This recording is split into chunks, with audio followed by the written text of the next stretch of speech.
The Weather Channel. No place on Earth has better weather. Thanks for tuning in. It's about 9:30 before the hour. This check on the tropics and the climatologically favored areas in September. Typically a very active month on the Atlantic side, but as I'll show you in just a second, there's not much going on at this particular time.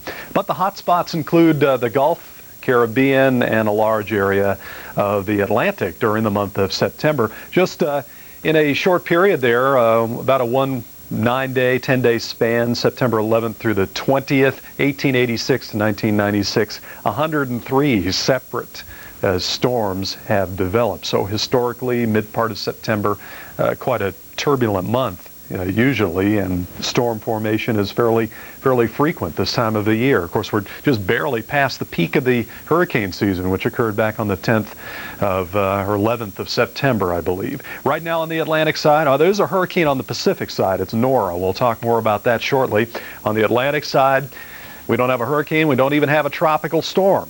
In fact, as I was listening to John Hope yesterday afternoon, he was pointing out that we have westerlies far south into the tropical Atlantic, and he was indicating that he thinks the Cape Verde hurricane season is basically over. That is, it's unlikely that any tropical wave would organize into a storm and make it all the way across the Atlantic because of the southward movement of the westerly winds, which again come south as we head into the fall season and eventually put an end to the tropical weather scenario. So let's close in and check on a few spots. If you were with us yesterday, there was a big cluster of storms in the Western Caribbean. It's gone, basically. The most action is around the upper low in the Bay of Campeche. Here's a cluster of storms over the Bahamas. Winds here are unfavorable for development. The islands, Guadalupe's in here, Antigua, southward to Trinidad, Tobago. A couple of thunderstorms around this morning. And east of the islands, that tropical wave continues to persist. But one thing you may notice right off the bat is the high clouds are streaming fairly rapidly off in a northeasterly direction. What does that mean? It means they're sheer in the upper levels of the atmosphere. So conditions out here are unfavorable for any significant development anytime in the near future.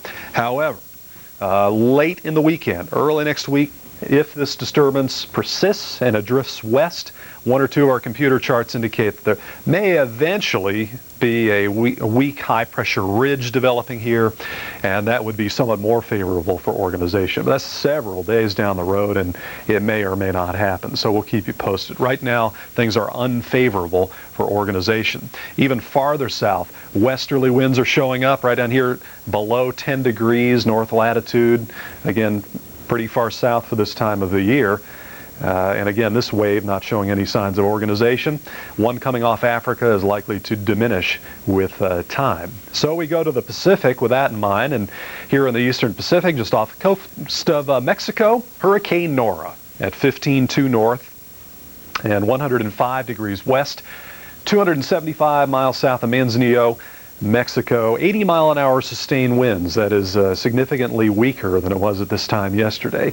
And Nora is now moving a little more quickly off towards the northwest. By the way, it is felt that because Nora was essentially stationary yesterday, that it caused cooler waters to upwell from below the surface of the ocean. That may have resulted in slightly cooler sea surface temperatures and an environment dealing with the sea surface reading that was not so favorable for intensification. Now that Nora is moving, it may encounter warmer surface water conditions and may intensify. After all, other conditions are favorable for strengthening. That is good outflow aloft, and climatologically this is a hot spot this time of the year. Because of the high waves coming out of Nora, coastal flood warnings north of Punta Maldonado on the Mexican coast. Some of those high surface pounding the coastline with some flooding right along the coastal sections. Hawaii's in good shape, and David racing up towards the Aleutians.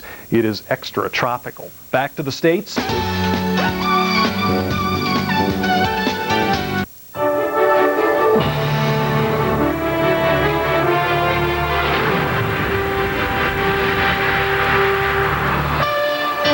Weather Channel. No place on Earth has better weather.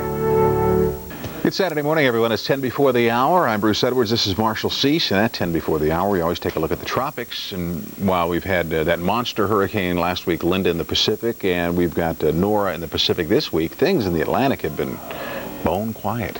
They really have been. We've had an inordinate strong winds out of the west, further south than we normally do this time of year. And some people think maybe that has something to do with El Nino. School's still out on that, but what we all know is that we don't see anything landfalling in the near future, and that's great news for anybody. That is in the Atlantic, sure. You betcha. Let's take a look at it. This is where your tropical storms are likely to form during the month of September. The month of October looks pretty much the same, as you'll see in a couple of weeks. Meanwhile, if you look at next week, the 21st through the 30th, that begins tomorrow, we're down to 90 storms over the last 110 years. If you remember last week or the last 10 days, I think there were 103 storms over the last 110 days, because that covered the peak of the season, which is September 10th, historically speaking. Well, not a lot going on out here, or there's a lot going on, but there's nothing that's gaining any momentum because conditions are in some cases unfavorable for development, and that's mostly with the winds aloft. It doesn't have anything to do with the water temperature, because it's been warm all across the Atlantic all hurricane season. We have an upper level low out here in the southwestern Gulf of Mexico. Yesterday it looked pretty good down the Bay of Campeche, like maybe something was developing. But that's not the case. Showers and thunderstorms attributed to that upper level low that's slowly drifting to the west. Here's Hurricane Nora. We'll look at Hurricane Nora in just a minute, a little closer. Meanwhile, a couple of waves out here in the Atlantic that are trying to develop some convection, some showers and thunderstorms with them. But as that happens, look what happens with these winds. Look how quickly this area of cloudiness shears off of that wave as it moves to the west. Well, when that happens, these waves can't hold together, and they can't continue to develop and deepen. And that's what's going on out here right now. We do have, over the islands, over the next couple of days, a possibility for high pressure to build in. Forecast models indicating that a ridge will build in there. Now, that's more conducive to development, but if the shearing environment continues, then it negates that fact. So, tropical storm formation not likely in the immediate future in the Gulf of Mexico, or out here where we've had persistent showers over the Bahamas. And tropical storm formation not likely in the Caribbean either. It's just plain windy out there, and the winds are in the wrong direction for development. There's a wave, that's the one that could develop if we get that ridge of high pressure out ahead of it. A pretty impressive wave moving off the African coast, but no concern yet, and it's got a pretty hostile upper level environment that it's going to have to move through as it heads to the west. And here's Hurricane Nora. This is the 8 o'clock advisory. It's centered at 15.6 north and 105.8 west, 260 miles south-southwest of Manzanillo, Mexico. Its winds are down to 75 miles per hour from about 80 at the 2 o'clock advisory, and it's moving west-northwest at 7, which has picked up a little speed from about 5 miles per hour earlier. Now, it's forecast over time to move, or to continue its movement to the west-northwest, and then perhaps a little further to the north, and bring it in about 72 hours toward the southern tip of the Baja of California. Looks like that means it could bring some more moisture into the southwestern part of the state, so we're going to have to keep our eye on that possibility. Meanwhile, we have coastal flood warnings that are in effect for Cabo Corrientes and Punta Maldonado along the coast of Mexico. So far, the rain bands have not really moved on shore. There's only been a light scattered rain shower on occasion. The strongest winds and the heaviest rain are still off the coast, although the tropical storm radii, the radius from the center, is moving outward. So some of those rain bands could move on shore later today.